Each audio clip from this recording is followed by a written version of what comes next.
তুমি যেও না কোনো মাজারে, তুমি ঠেকিও না কোনো মাজারে মাথা, তুমি বাঁধিও না কোনো তাবিজ। কোরআনের নামে ওযু ছাড়া কোরআনকে তুমি এখানে ঝুলাইও না। তুমি মহিলাদের মাসিক অবস্থায় কোরআনকে ঝুলাইও না। কোরআনুল কারীম এই তুচ্ছ কাজের জন্য আসেনি। শিফাউল লিল মুমিন। তুমি একটু বুদ্ধিমান হও। নাপা তুমি খাও, গলায় নাও না। কোরআন তুমি পড়ো না, গলায় নাও। তুমি একটু বুদ্ধিমান হও, তুমি একটু বুদ্ধিমান হও। তোমার এখানে যদি সূরা ইয়াসিন থাকে, তোমার এখানে যদি সূরা ইয়াসিন থাকে, তুমি বোঝো তুমি টয়লেটে যাচ্ছ সূরা ইয়াসিন নিয়ে। আল্লাহকে ভয় করো। আমি কি অনেক খারাপ কথা বলেছি? প্লিজ ক্ষমা করে দিন। আমি ছোট মানুষ, আপনাকে বিরুদ্ধে বলতে আসি না। আল্লাহর কসম, আপনি রাগ করিয়েন। ধরেন সূরা রহমান আপনি হাতে রাখেন, টয়লেটে গেলেন, স্ত্রীর সাথে ঘুমাইলেন, গোসল করলেন, সিনেমা দেখলেন।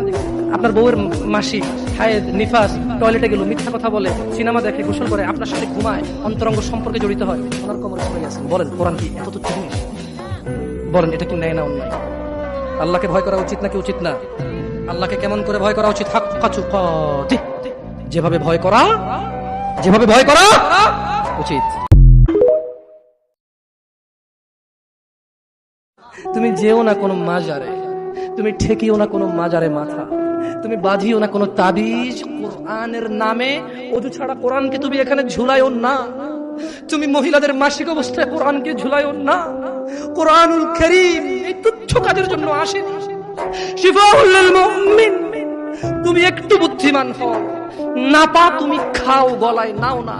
কোরআন তুমি পড়ো না, গলায় নাও। তুমি একটু বুদ্ধিমান হও, তুমি একটু বুদ্ধিমান হও। তোমার এখানে যদি সূরা ইয়াসিন থাকে, তোমার এখানে যদি সূরা ইয়াসিন থাকে, তুমি বোঝো তুমি টয়লেটে যাচ্ছ সূরা ইয়াসিন নিয়ে। আল্লাহকে ভয় করো। আমি কি অনেক খারাপ কথা বলেছি? প্লিজ ক্ষমা করে দিন। আমি ছোট মানুষ, আপনাকে বিরুদ্ধে বলতে আসি না। আল্লাহর কসম, আপনি রাগ করিয়েন। ধরেন সূরা রহমান আপনি হাতে রাখেন, টয়লেটে গেলেন, স্ত্রীর সাথে ঘুমাইলেন, গোসল করলেন, সিনেমা দেখলেন। আপনার বউয়ের মাসিক, হায়েদ, নিফাস, টয়লেটে গেল, মিথ্যা কথা বলে, সিনেমা দেখে, গোসল করে, আপনার সাথে ঘুমায়, অন্তরঙ্গ সম্পর্কে জড়িত হয়। ওনার কোমরে পড়ে গেছেন। বলেন কোরআন কি এত তুচ্ছ জিনিস? বলেন এটা কি ন্যায় না অন্যায়? আল্লাহকে ভয় করা উচিত নাকি উচিত না?